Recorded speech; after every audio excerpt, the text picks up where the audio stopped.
In the Western world, coin money was now in common use. Outside the priestly world, there were many people of independent means who were neither officials of the government nor priests.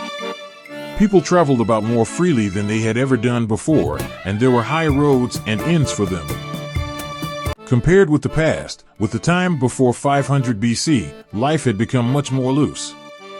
Before that date, civilized men had been bound to a district or country, had been bound to a tradition, and lived within a very limited horizon. Only the nomads traded and traveled.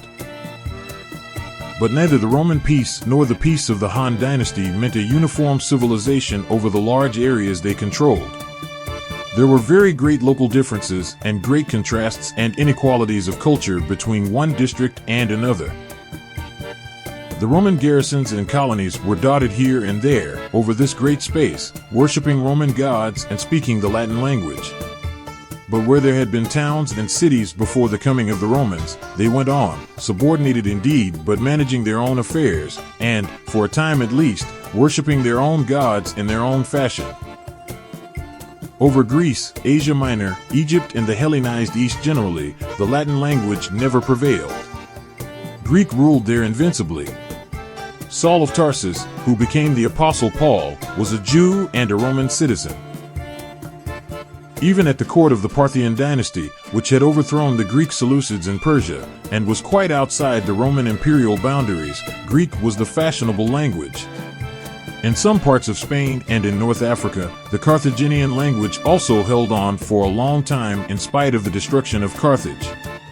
Such a town as Seville, which had been a prosperous city long before the Roman name had been heard of, kept its Semitic goddess and preserved its Semitic speech for generations, in spite of a colony of Roman veterans at Italica a few miles away. Septimius Severus, who was emperor from 193 to 211 AD, spoke Carthaginian as his mother speech. He learnt Latin later as a foreign tongue, and it is recorded that his sister never learnt Latin and conducted her Roman household in the Punic language. In such countries as Gaul and Britain, and in provinces like Dacia and Pannonia, where there were no pre-existing great cities and temples and cultures, the Roman Empire did, however, Latinaize. It civilized these countries for the first time. It created cities and towns where Latin was from the first the dominant speech, and where Roman gods were served, and Roman customs and fashions followed. The Romanian, Italian, French, and Spanish languages, all variations and modifications of Latin, remain to remind us of this extension of Latin speech and customs. Northwest Africa also became at last largely Latin-speaking. Egypt, Greece, and the rest of the empire to the east were never Latinized. They remained Egyptian and Greek in culture and spirit. And even in Rome, among educated men, Greek was learned as the language of a gentleman, and Greek literature and learning were very properly preferred to Latin. In this miscellaneous empire, the ways of doing work and business were naturally also very miscellaneous. The chief industry of the settled world was still largely agriculture. We have told how in Italy the sturdy free farmers who were the backbone of the early Roman Republic were replaced by estates worked by slave labor after the Punic Wars.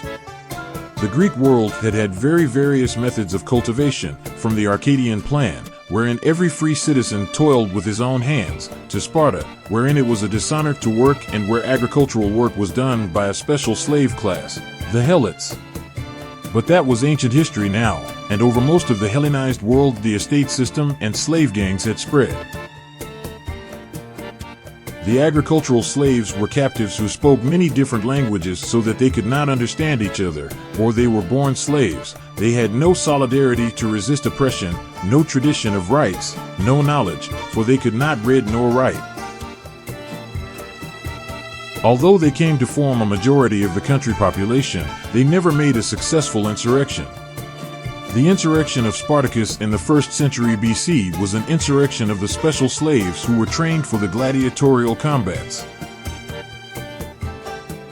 The agricultural workers in Italy in the latter days of the Republic and the early empire suffered frightful indignities. They would be chained at night to prevent escape, or have half the head shaved to make it difficult.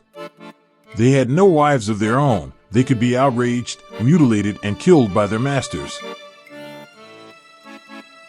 A master could sell his slave to fight beasts in the arena. If a slave slew his master, all the slaves in his household, and not merely the murderer, were crucified. In some parts of Greece, and Athens notably, the lot of the slave was never quite so frightful as this, but it was still detestable. To such a population, the barbarian invaders who presently broke through the defensive line of the legions came not as enemies but as liberators. The slave system had spread to most industries and to every sort of work that could be done by gangs. Mines and metallurgical operations, the rowing of galleys, road making, and big building operations were all largely slave occupations. And almost all domestic service was performed by slaves. There were poor freemen and there were freedmen in the cities and upon the countryside, working for themselves or even working for wages. They were artisans, supervisors, and so forth, workers of a new money-paid class working in competition with slave workers, but we do not know what proportion they made of the general population. It probably varied widely in different places and at different periods. And there were also many modifications of slavery, from the slavery that was chained at night and driven with whips to the farm or quarry, to the slave whose master found it advantageous to leave him to cultivate his patch or work his craft and own his wife like a free man, provided he paid in a satisfactory quittance to his owner. There were armed slaves. At the opening of the period of the Punic Wars, in 264 BC, the Etruscan sport of setting slaves to fight for their lives was revived in Rome. It grew rapidly fashionable, and soon every great Roman rich man kept a retinue of gladiators, who sometimes fought in the arena, but whose real business it was to act as his bodyguard of bullies. And also there were learned slaves. The conquests of the later Republic were among the highly civilized cities of Greece, North Africa, and Asia Minor, and they brought in many highly educated captives. The tutor of a young Roman of good family was usually a slave. A rich man would have a Greek slave as librarian, and slave secretaries and learned men. He would keep his poet as he would keep a performing dog. In this atmosphere of slavery, the traditions of modern literary criticism were evolved. The slaves still boast and quarrel in our reviews. There were enterprising people who bought intelligent boy slaves and had them educated for sale. Slaves were trained as book copyists, as jewelers, and for endless skilled callings. But there were very considerable changes in the position of a slave during the 400 years between the opening days of conquest under the Republic of Rich Men and the days of disintegration that followed the Great Pestilence. In the 2nd century BC, war captives were abundant, manners gross and brutal. The slave had no rights, and there was scarcely an outrage the viewer can imagine that was not practiced upon slaves in those days. But already in the 1st century AD there was a perceptible improvement in the attitude of the Roman civilization toward slavery. Captives were not so abundant for one thing, and slaves were dearer. And slave owners began to realize that the profit and comfort they got from their slaves increased with the self-respect of these unfortunates. But also, the moral tone of the community was rising, and a sense of justice was becoming effective. The higher mentality of Greece was qualifying the old Roman harshness. Restrictions upon cruelty were made. A master might no longer sell his slave to fight beasts. A slave was given property rights and what was called his peculium. Slaves were paid wages as an encouragement and stimulus. A form of slave marriage was recognized.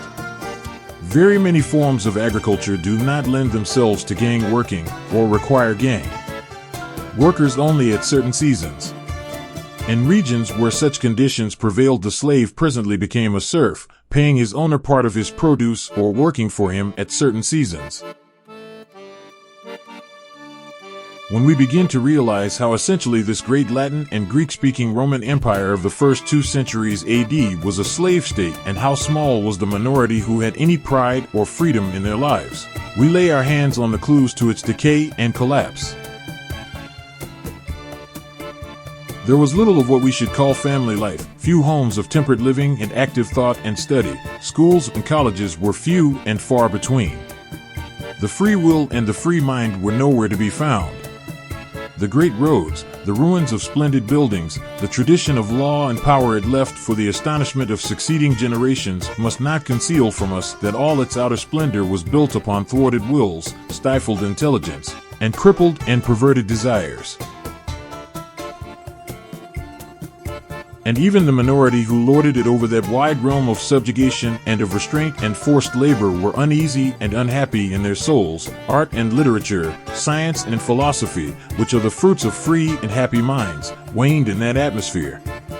There was much copying and imitation, an abundance of artistic artificers, much slavish pedantry among the servile men of learning. But the whole Roman Empire in 4 centuries produced nothing to set beside the bold and noble intellectual activities of the comparatively little city of Athens during its 1 century of greatness. Athens decayed under the Roman scepter. The science of Alexandria decayed. The spirit of man, it seemed, was decaying in those days.